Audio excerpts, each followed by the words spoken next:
Matthew, chapter 24. Jesus foretells the future. As Jesus was leaving the temple grounds, his disciples pointed out to him the various temple buildings.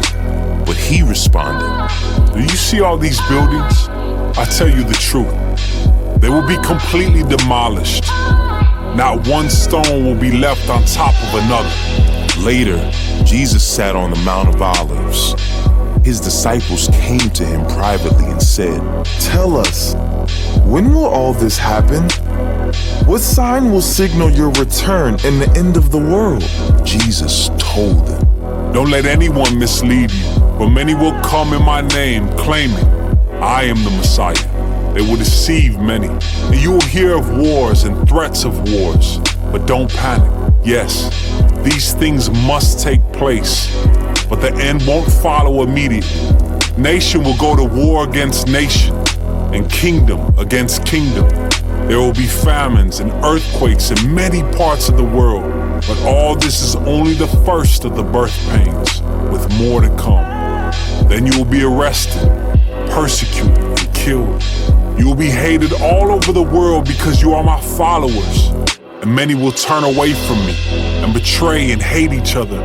And many false prophets will appear and will deceive many people. Sin will be rampant everywhere, and the love of many will grow cold. But the one who endures to the end will be saved. And the good news about the kingdom will be preached throughout the whole world so that all nations will hear it.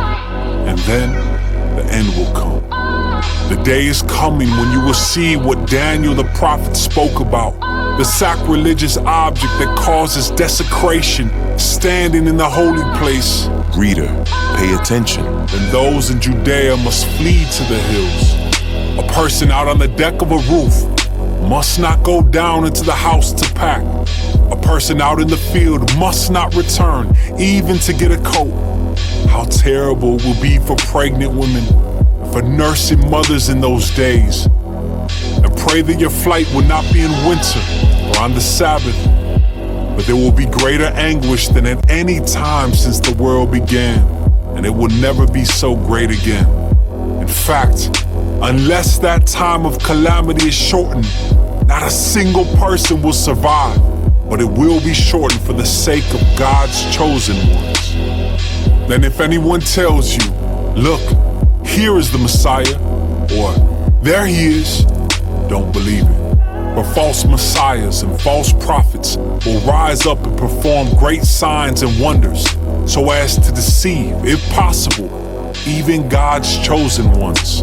See, I have warned you about this ahead of time. So if someone tells you, 'Look, the Messiah is out in the desert,' don't bother to go and look.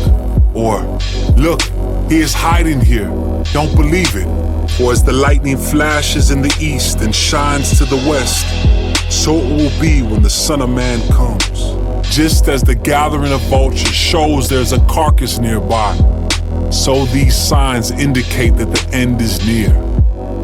Immediately after the anguish of those days, the sun will be darkened, the moon will give no light, the stars will fall from the sky, and the powers in the heavens will be shaken.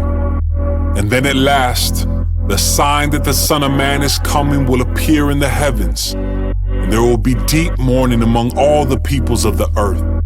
And they will see the Son of Man coming on the clouds of heaven with power and great glory. And he will send out his angels with the mighty blast of a trumpet, and they will gather his chosen ones from all over the world, from the farthest ends of the earth and heaven. I'll learn a lesson from the fig tree. When its branches bud and its leaves begin to sprout, you know that summer is near. In the same way, when you see all these things, you can know his return is very near, right at the door.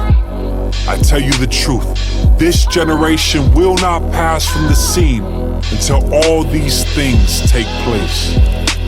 Heaven and earth will disappear, but my words will never disappear.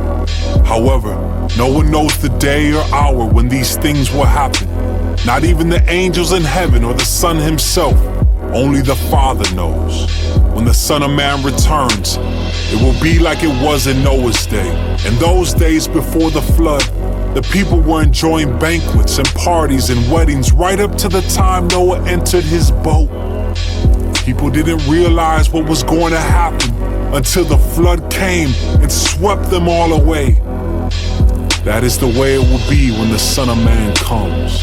2 men will be working together in the field. One will be taken, the other left.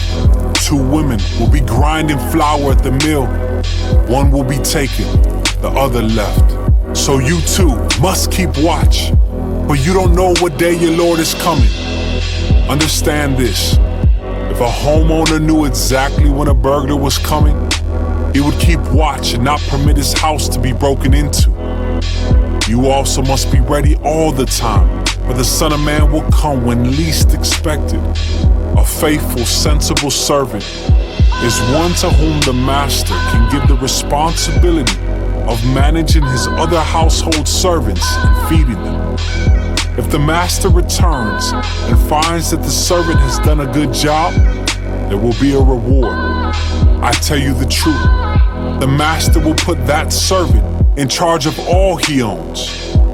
But what if the servant is evil and thinks, my master won't be back for a while, and he begins beating the other servants, partying and getting drunk? The master will return unannounced and unexpected, and he will cut the servant to pieces and assign him a place with the hypocrites. In that place, there will be weeping and gnashing of